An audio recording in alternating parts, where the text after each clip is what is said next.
Bonjour et bienvenue dans Prière Inspirée. Je suis heureux de vous retrouver aujourd'hui avec notre invitée Dena Moana. Bienvenue encore Dena parmi nous. Merci beaucoup Jérémy. On est heureux de t'avoir parmi nous et que tu puisses nous encourager, nous exhorter dans cette compassion de Dieu. Aujourd'hui, compassion de Dieu envers les pécheurs et les rétrogrades. Et il y a un passage dans la parole de Dieu, dans l'épître de Jacques, où Jacques écrit « Confessez donc vos péchés les uns aux autres et priez les uns pour les autres afin que vous soyez guéris. » Amen. La prière agissante du juste a une grande efficacité. Et c'est vrai que parfois on fait face à des problèmes personnels, parfois des problèmes de péché, et certaines personnes n'arrivent pas à s'en sortir. Et c'est parfois vraiment bon de trouver quelqu'un de confiance, un enfant de Dieu, qui marche avec le Seigneur, dans la sainteté, dans l'intégrité avec Dieu, et de pouvoir s'associer avec cette personne pour que nous puissions recevoir la guérison. La parole le dit, confessez vos péchés les uns aux autres et priez les uns pour les autres. Et la prière, c'est vraiment puissant. On a la capacité, grâce à Dieu et l'Esprit de Dieu en nous, de pouvoir prier pour quelqu'un et de voir Dieu répondre à cette prière dans la vie de cette personne. C'est extraordinaire. La Bible dit la prière agissante du juste, ou encore fervente du juste, a une grande efficacité. Amen. Et ça, pour nous, à Prière Inspirée, dans nos vies personnelles, c'est une promesse si merveilleuse de savoir que si je prie avec ferveur, si je prie de tout mon cœur, avec persévérance, c'est efficace. Et non seulement c'est efficace, mais Dieu dit que ça a une grande efficacité. Et je voudrais encourager tous ceux qui prient pour les pécheurs autour de vous, des gens peut-être dans votre famille, des rétrogrades, qui vous ont abandonné, qui ont abandonné l'Église, peut-être que vous ne voyez plus. Priez avec ferveur. Yes. Priez jusqu'au bout. Priez avec persévérance. Je veux vous encourager à vous attacher à ces personnes d'une manière spirituelle. Attachez-vous à ces gens. Ils ne savent pas ce que vous faites pour eux. Ils ne savent pas que vous priez pour eux. Vous êtes dans votre maison, la porte de la chambre est fermée. Mais Dieu dit, Jésus-Christ a dit, il a dit que ce que vous faites en prière, dans les lieux secrets, le Seigneur vous le rendra. Amen. Et on sait que Dieu nous le rendra. Yes. Il dit, voilà, Élie était un homme de la même nature que nous. Il a prié avec instance pour qu'il ne pleuve pas. Et il n'a pas plu pendant 3 ans et demi. Puis il a prié de nouveau et le ciel a donné de la pluie et la terre a produit son fruit. Amen. La prière persévérante. Et je crois que Élie a prié, il a prié avec instance, la Bible déclare, jusqu'au moment où la pluie s'est arrêtée. Yes. Et Jacques termine son épître en disant « Mes frères, si quelqu'un parmi vous s'est égaré loin de la vérité et qu'un autre l'y ramène, et comment on le fait, c'est par la prière. Yes. Sachez que celui qui ramène un pécheur de la voie où il s'était égaré sauvera une âme de la mort et couvrira une multitude de péchés. » Amen. C'est vraiment très puissant. Nous pouvons, par nos prières, nous attacher à quelqu'un et prier pour cette personne jusqu'à ce qu'il revienne ou jusqu'à ce que cette personne soit sauvée. Amen. Extraordinaire, c'est une grâce de Dieu et je veux vous encourager en vous disant que tout est possible à celui qui croit. Peut-être arrêtez un peu de regarder à vous, mais continuez, regardez, observez au Seigneur qui est capable. La Bible déclare que son bras n'est pas trop court pour sauver. Amen. N'est pas trop court pour cette personne, mais prions avec instance pour cette personne que vous aimez, que vous voulez voir venir à Jésus ou revenir à Jésus-Christ. Elle reviendra au Seigneur si vous priez avec instance et de tout votre cœur. Amen. Gloire à Dieu, c'est ce dont on va parler aujourd'hui. Yes, on parlera de ça. La compassion pour les pécheurs et les rétrogrades. Exactement. Et je voudrais en même temps en profiter pour parler de mon propre témoignage. C'est un témoignage que je n'avais pas retenu jusqu'à ce que mon pasteur, qui est mon père spirituel, m'ait appelé. Alors, ça s'est passé il y a quelques jours. J'étais dans une ville de chez nous à Kinshasa. Et mon pasteur, mon père spirituel, le pasteur Dalo, m'appelle pour me dire « J'ai un témoignage à te donner et c'est à propos de toi. » Alors, ce qui se passe, c'est que il y a quelques années, quand je ne connaissais pas encore le Seigneur, j'étais dans une église catholique où je n'avais pas une relation personnelle avec le Seigneur. C'est que mon pasteur avait tout le temps des réunions qu'il faisait chaque dernier samedi du mois où il y invitait plusieurs personnes. Et les personnes qui étaient invitées, qui étaient de son église à l'époque, pouvaient venir avec d'autres personnes. Et donc, mon frère m'y invitait de temps en temps. Ne connaissant pas le Seigneur, n'ayant pas une relation personnelle avec, j'allais vraiment en tirant un peu les jambes et tout. Donc, c'était un peu lourd pour moi. J'ai tiré un peu les pieds pour y aller. Et quand le pasteur a découvert que je pouvais chanter, à chaque réunion où j'étais là, il me demandait de chanter une chanson. Je me rappelle à l'époque, c'était « Alors dans mon cœur, mon esprit qui te loue ». Alors je ne savais pas exactement d'où j'avais, je ne sais plus comment j'avais appris la chanson, mais c'est de la chanson qu'il demandait à chaque fois que j'y allais. Je chantais quelques fois juste parce que je pouvais chanter, mais des fois c'était vraiment, j'ai pas envie de chanter quoi, il m'embête avec, avec ses requêtes. Alors, ce qui s'est passé, c'est que cet homme de Dieu, c'est ce que je me suis dit après plusieurs années, ressentait ce que le Seigneur attendait de moi en fait, ce dont quoi le Seigneur m'attendait. Il ne m'a pas jugé, il n'a pas regardé à où je me trouvais en ce moment-là. Ce qui lui importait, c'est de pouvoir me ramener, en fait, me ramener à Christ, me permettre de pouvoir rencontrer le Christ, sans pour autant me forcer, sans pour autant me dire Déna, tu dois revenir au Seigneur, rien. Il me disait juste, chante pour nous. Je faisais un samedi, je faisais un autre samedi. Et donc, qu'est-ce qui s'est passé? C'est que quelques années après, ça c'est lui qui me raconte, il ira dans une église où l'un des frères qui venait tout le temps assister à ces réunions était devenu pasteur. Et ce frère va donc l'appeler de côté pour lui dire « Pasteur, j'ai un aveu à vous faire, je dois vous demander pardon pour Déna. » Il dit « Pour Déna, c'est bizarre. » Il dit « Oui, je dois te demander pardon parce qu'à chaque fois que tu l'as invitée à chanter, pendant qu'elle était encore dans le monde, nous, on se faisait une réunion après la réunion, où on se plaignait. On se disait, mais pourquoi il fait chanter cette païenne et tout? Elle ne connaît pas le Seigneur, elle ne sert pas le Seigneur, et elle chante pendant nos réunions de prière. Et donc, aujourd'hui, j'aimerais bénir le Seigneur. Ça, c'est le frère qui dit à mon pasteur, j'aimerais bénir le Seigneur pour votre vie parce que vous avez eu des yeux où on n'avait pas eu des yeux. Vous avez eu la capacité de pouvoir détecter la grâce du Seigneur dans cette dame. Vous avez eu la possibilité de détecter que le Seigneur l'attendait. Vous ne l'avez pas jugé, vous n'avez pas eu à passer par les explications. Vous ne nous avez pas dit ce que le Seigneur attendait. Je suis sûre que vous ne l'avez même pas dit à elle-même. Mais vous avez eu la capacité de voir qu'il y avait du potentiel en ce qui concernait le service du Seigneur. Aujourd'hui, on sait le voir. Cette femme nous bénit au travers de son ministère. Elle en bénit plusieurs. Et vraiment, je voudrais te demander pardon parce que nous avions été parmi ceux qui voulaient arrêter cette démarche que tu avais commencée avec elle. Et ce témoignage m'a énormément béni parce que je me suis dit, waouh, effectivement, cet homme de Dieu que le Seigneur avait placé sur mon chemin a eu la capacité de voir au travers de ma vie que j'étais appelée quelque part. Il ne me l'a jamais dit, jamais. Mais tout, ce qu'il a investi dans ma vie, au fait, d'une manière vraiment, d'une manière palpable, au fait. À chaque fois qu'il me demandait d'intervenir, c'était pour lui une manière de pouvoir certainement m'appeler. Comme tu disais tout à l'heure, c'est peut-être qu'il priait pour moi dans le silence. Non, je ne dirais pas peut-être, certainement qu'il priait pour moi dans le silence, sans me dire qu'il priait pour moi, en fait. Et aujourd'hui, je suis dans le Seigneur, ancrée. Je sers le Seigneur et je ramène plusieurs autres âmes. Et le désir que le Seigneur a mis en moi d'avoir cette compassion profonde, c'est aussi parce que je me rappelle qu'autrefois, je n'étais pas dans le Seigneur. Et il y a des hommes qui s'étaient levés dans le silence pour moi et qui ont prié pour moi. Et qui, aujourd'hui, je me retrouve dans le Seigneur. Ce n'est pas un hasard. Certes, j'ai été appelée depuis le ventre de ma mère, mais il fallait que les hommes se lèvent pour moi en prière pour que je puisse revenir trouver le chemin vers le Seigneur. Donc pour moi, c'est super encourageant et du coup, j'aimerais faire la même chose pour ceux qui ne le connaissent pas au fait. Aujourd'hui, juste lancer un appel à ceux qui ne le connaissent pas. Peut-être que ton potentiel est bien plus que ce que toi tu penses.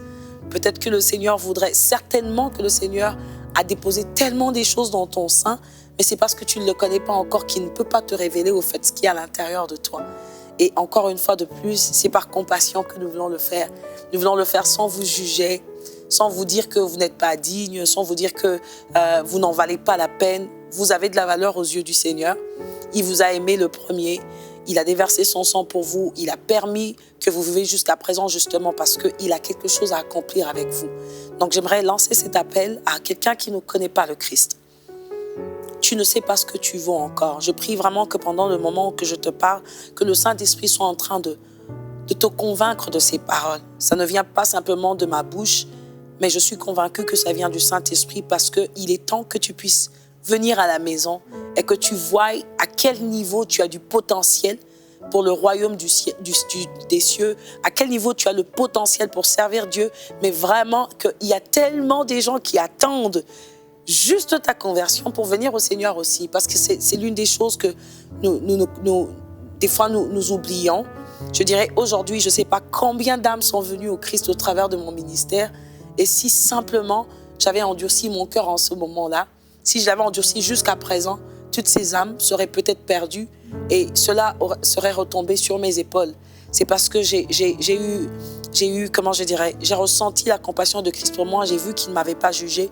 J'ai vu qu'il m'avait aimé. Il m'a prouvé plusieurs fois qu'il pouvait faire au-delà de mes parents, qu'il pouvait faire au-delà de ceux qui sont autour de moi, qu'il pouvait faire au-delà de mon mari, de mes enfants, de ces personnes que j'aime, mais qui des fois ne peuvent pas faire autant pour moi parce qu'ils ne le peuvent pas. Mais ce Dieu m'a prouvé tellement des choses que j'aimerais au fait raconter mon histoire à quelqu'un, de partager ce témoignage pour que ça t'encourage. Tu tardes encore, mais c'est parce que tu n'es pas au courant de ce qui t'attend. Tu n'es peut-être pas au courant de combien de personnes viendraient au Seigneur à cause de toi et combien des vies seront changées juste parce que tu aurais été assez flexible aujourd'hui où tu nous regardes pour pouvoir dire « Seigneur, j'ai besoin de toi. Je reconnais que je ne peux rien sans toi. Je reconnais que c'est au travers de ta vie que je pourrais enfin vivre et être capable de donner la vie à ceux qui n'en ont pas. » Alors je voudrais vraiment appeler aujourd'hui quelqu'un qui n'est plus dans quelqu'un qui n'est même pas dans le Seigneur au fait. La compassion de Christ est sur toi aujourd'hui. Il a juste envoyé sa boussole vers toi. Il t'attend à la maison. Il attend que tu reviennes. Il attend que tu viennes faire des expériences que tu ne feras jamais dans le monde. Il attend que tu viennes découvrir ta vraie personne dans le Seigneur. Il attend que tu puisses découvrir ce que tu as de caché à l'intérieur de toi. Tu es une terre fertile au fait. Tu es une terre dans laquelle le Seigneur a semé tellement des choses et tu ne seras pas capable de le découvrir tant que tu ne viendras pas à lui.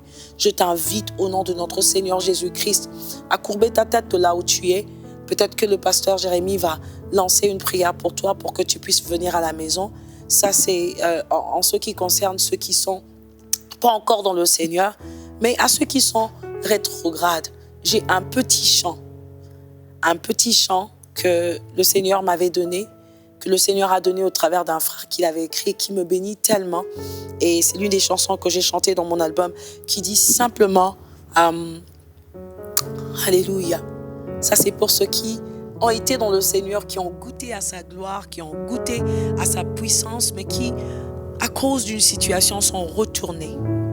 La Bible dit que ceux qui sont retournés, ceux qui ont déjà goûté à sa gloire et qui retournent dans le monde, ressemblent un peu comme de la nourriture qui a été avalée et puis vomi. Ce regard-là, ce n'est pas le regard de Dieu sur toi. C'est à ça que tu ressembles lorsque tu as déjà été dans le Seigneur et que tu es reparti vers le monde. Et tu es tellement à la merci de l'ennemi qui peut faire de toi ce qu'il veut au fait. Et moi, j'aimerais t'inviter aujourd'hui à revenir à la maison parce que justement, le Seigneur a tellement des choses à accomplir avec toi. Que sa compassion envahisse ton cœur en ce moment et que tu entendes ce chant, pas comme un chant, mais vraiment que ce soit comme une prière dans ton cœur. Tu peux le dire avec moi. Je t'avais donné, Jésus, mon cœur. Puis j'ai cherché le bonheur ailleurs. Je ne trouve ici-bas aucune paix, aucune joie. Père, je t'appelle au secours. J'ai envie de le redire. Je t'avais donné, Jésus, mon cœur. Puis j'ai cherché le bonheur ailleurs. Je ne trouve ici-bas aucune paix, aucune joie. Il n'y a d'amour qu'en toi. Tu es Emmanuel, Emmanuel, mon ami, Emmanuel, mon ami. Oui, ton amour me suffit, tu me suffis, mon ami, tu me suffis, mon ami, mon ami. Mon ami, mon ami, mon ami,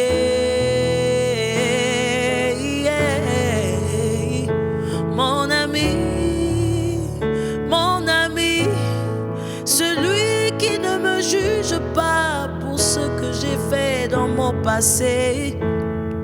Il est mon ami, il est fidèle, il est toujours là lorsque j'appelle à lui. Malgré que je ne suis plus dans une vie qui l'honore, il vient à mon secours, il est mon ami, il entend les soupirs de mon cœur. Il s'appelle Jésus, il t'appelle, reviens à la maison. Il veut te comprendre, il veut t'entendre, il veut t'emmener là où tu es censé être, dans le royaume des cieux. Il est fidèle, il s'appelle Jésus, il s'appelle Jésus. Je prie que ce que tu ressens en ce moment, ce que tu ressens en ce moment, c'est simplement son amour dans ton cœur. C'est simplement son amour dans ton cœur. Il t'attend, il t'attend, il t'attend. Reviens à la maison. Reviens à la maison, reviens. Reviens, reviens, il t'attend, il ne te juge pas. Alléluia. Reviens à la maison. Chez les Casa, les Kebrocha. À toi qui a cru un moment que Jésus l'avait oublié, juste parce que tu étais loin de lui. C'est toi qui t'es éloigné, lui ne s'est pas éloigné de toi. Il t'attend. Reviens à la maison, reviens. Reviens là où les choses seront tellement merveilleuses pour toi. Reviens expérimenter encore une fois son amour. Je peux te promettre, c'est ce que je ressens dans mon cœur, que cette fois-ci, ça sera différent. Cette fois-ci, ça sera différent. Au même moment, j'aimerais demander au pasteur de prier pour ceux qui ne connaissent pas le Seigneur. Alléluia. Vous êtes plusieurs personnes maintenant à écouter et à avoir ce désir que Dieu vous sauve de votre vie, de vos péchés. Et il y a une personne, entre autres, vous êtes dans une église presbytérienne. Et peut-être vous êtes caché derrière une religion et le fait d'aller à l'église, mais vous savez dans votre cœur que vous ne connaissez pas personnellement Jésus-Christ. Yes.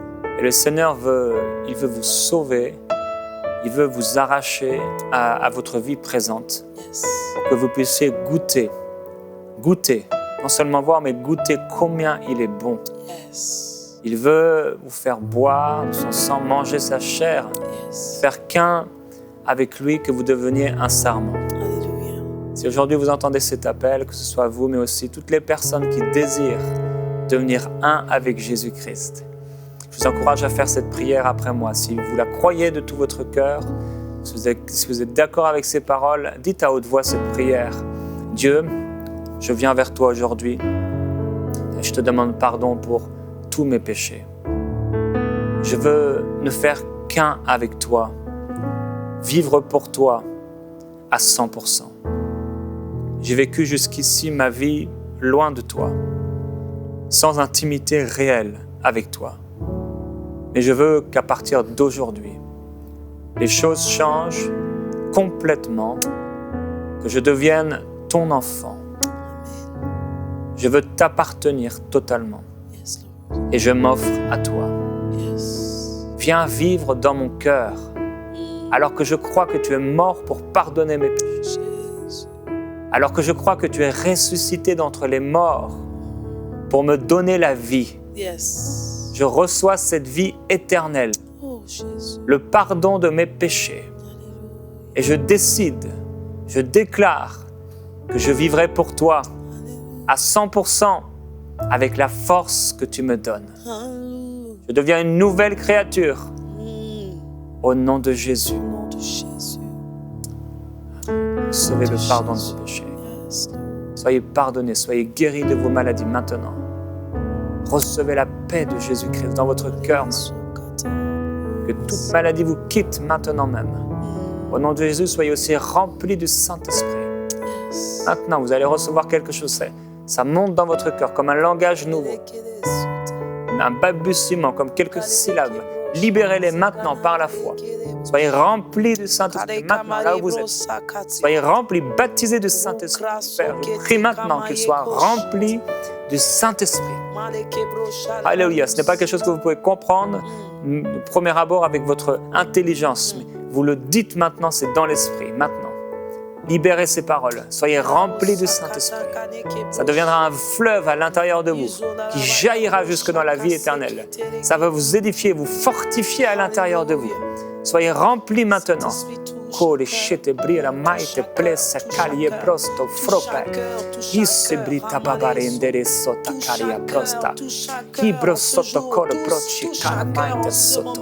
Oui.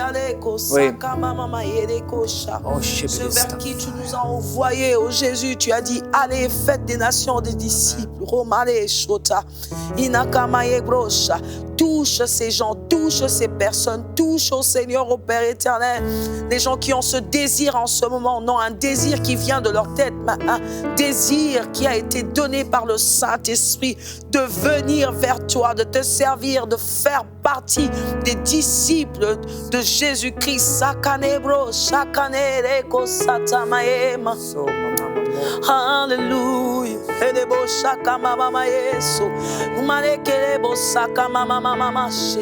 Je prie en ce moment aussi pour l'église du Christ, afin que le désir de prier pour les pécheurs augmente dans nos cœurs. Le désir de prier pour ceux qui ne connaissent pas Christ augmente dans nos cœurs. Je prie pour l'église du Seigneur. Je prie pour que ce désir soit ancré en nous. Brûlons-nous, oh Jésus, le désir de chercher des âmes pour toi, de ramener vers toi des fils perdus. Nous avons besoin de toi, nous avons besoin d'être éclairés. Que ton Église sache que tu as dit, Ramale Shotala. Jésus-Christ pose la question à Pierre, il lui dit, Pierre, m'aimes-tu? Que l'Église arrive au point de t'aimer, au point de paître tes brebis. Nous voulons être capables d'aller les chercher là où ils sont cachés, dans le mal, dans le péché, dans l'homosexualité, dans les choses qui ne t'honorent pas. Nous voulons être capables d'aller les chercher, de les tirer de leurs gouffres dans lesquels ils se retrouvent, dans les malédictions de famille. Être capable d'étendre la main à ceux qui ne te connaissent pas, parce que tu es venu pour eux. C'est pour ça que Jésus est venu. Il est venu pour libérer les captifs. Comment serons-nous capables de libérer si nous n'avons pas la compassion en nous? Fais-nous remplir de ta compassion, remplis nos cœurs, remplis-nous de ta compassion. Je prie que l'Église bouillonne de l'intérieur d'une compassion qui vient du ciel, afin d'être envoyée en multitude pour aller chercher ceux qui sont perdus. Seigneur, que quelqu'un aujourd'hui qui te sert pendant longtemps puisse recevoir cette onction de compassion, que ça brûle à l'intérieur de lui, que ça brûle à l'intérieur de lui, que ses jambes, que ses pieds ne puissent plus tenir devant le feu que tu envoies en ce moment, ce feu du désir d'aller chercher ceux qui ne te connaissent pas, le désir d'aller chercher ceux qui ne sont pas encore ancrés en toi, le désir d'aller reprendre ceux qui sont perdus, que l'Église ait les yeux ouverts, que l'Église soit renouvelée, que la mentalité de l'Église soit renouvelée, de sorte que nous ayons la compassion du Christ, que nous soyons capables de prier pour les âmes perdues, de chercher ceux qui ne sont pas dans le Seigneur, d'aller les chercher afin de remplir le ciel, afin de remplir le royaume des cieux sur terre. Tu as dit dans ta parole que la création tout entière attend avec ardent désir la manifestation des fils, la manifestation des fils. Comment est-ce que cela sera possible si nous n'allons pas dans le monde retirer des fils qui attendent, des fils et des filles qui devront être remplis de toi? Autrefois, tu m'as pris dans le mal, tu m'as pris dans le péché, tu as envoyé un homme de Dieu, tu as mis la compassion dans son cœur pour comprendre que j'étais appelé. Il ne m'a pas jugé par rapport à ma position, mais il a laissé la compassion du Christ agir dans son cœur. Et à cause de lui, aujourd'hui, je suis appelée fille du roi des rois. À cause de cet homme qui a entendu ta compassion se reposer dans son cœur. À cause de lui, aujourd'hui, je peux me lever et parler en ton nom. Il y a des fils et des filles de Dieu qui sont dans le péché en ce moment, qui n'attendent rien d'autre qu'une bouche qui se lève de l'église avec douceur et compassion pour pouvoir le ramener à la maison. Serviteur de Dieu, servante de Dieu, ceci est pour toi. Que la compassion du Christ remplisse ton cœur amalé chaud à la basse. Que tu voies comme Jésus, tu entendes comme Jésus. Shola kase kanama yereko sandala bae kola bae broche. Yala baba kania broche. Car rétrograde revienne à toi. Saint-Esprit, fais le travail dans le cœur de quelqu'un, dans un des cœurs endurcis que je sens en ce moment. Quelqu'un a eu le cœur endurci pendant plusieurs années, mais le temps est arrivé pour que tu reviennes à la maison. Ce message est pour toi. Ce message est pour toi. Tu as servi le Seigneur avec force, mais tu t'es fatigué. Aujourd'hui, le Seigneur vient te rappeler à lui. Parce qu'au travers de toi, plusieurs âmes seront guéries, changées, transformées. Il y a des fils et des filles qui ont été rejetés dans le monde, qui attendent que tu viennes avec ce puissant message. Ce puissant message que tu as refusé de parler, tu as refusé de dire ce message à cause de ce que tu as été envahi par tes problèmes. Je ressens de le dire à quelqu'un qui est rétrograde, mais qui vit aussi dans une dépression profonde. Le Seigneur vient te sauver. En ce jour, il vient t'appeler afin que ces dépressions arrêtent de te déranger. Tu as besoin de revenir là où tu trouveras la cachette. La Bible l'appelle le rocher des âges, ce rocher derrière lequel nous pouvons nous cacher. Tu as quitté cet endroit de repos pour entrer dans le monde là où il y a tellement du désordre. Mais le Père t'attend encore aujourd'hui. Reviens. Reviens à la maison. Reviens. Reviens, que sa compassion t'envahisse. Que sa compassion t'envahisse en ce moment. Alléluia. La Bible parle d'une femme qui s'appelait Anne et qui servait Dieu, mais elle était dans le temple jour et nuit. Et j'aimerais attirer votre attention sur la façon dont elle servait Dieu. La Bible dit qu'elle servait Dieu par des jeûnes et par des prières. Quand vous êtes en train de jeûner pour le royaume de Dieu, vous êtes en train de servir Dieu. Quand vous êtes en train de prier, vous êtes en train de servir Dieu. Et je crois qu'aujourd'hui, Dieu appelle plusieurs personnes à exercer un ministère de prière. Je déclare sur vous, vous allez sentir et vous allez sentir un feu dans vos pieds et dans vos jambes. C'est ce feu pour exercer ce ministère de prière en faveur des perdus et des rétrogrades, en faveur de l'Église, au nom de Jésus. Soyez fortifiés et remplis du Saint-Esprit.